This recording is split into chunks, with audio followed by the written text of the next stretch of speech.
اولاد کی شادی جلد از جلد جوان ہوتے، یہ نہیں دیر ہو رہی.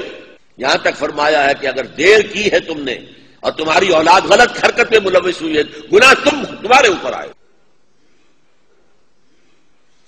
جو بھی فطرت کا راستہ، فطرت کا تقاضا ہے، اس کے لیے جو فطری راستہ ہے، جائز راستہ، کھول دو اس کو. کیا ضروری ہے کہ لڑکا پاؤں پر کھڑا ہو تب شادی ہو؟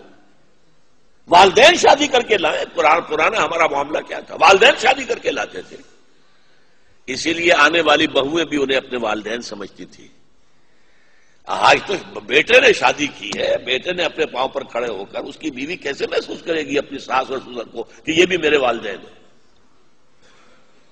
ان کا تو وجود گوارا نہیں ہوگا اسے گھر کے اندر. ہماری پرائیویسی کے اندر خام خواہ خلل انداز ہوتے ہیں. وہ خاندان کا نظام جو ہے وہ تو درہم برہم ہو جائے گا. شادیاں جلدی کرو، تم لاؤ، اپنی بیٹی بنا کر لاؤ. کھانے کو اگر تمہاری اپنی بیٹیاں کھا رہی ہیں اور اپنے بیٹے کھا رہے ہیں، وہ بھی کھا لیں گے. وہ اپنا رزق ساتھ لے کر آئے گی. شادیاں جلدی کرو.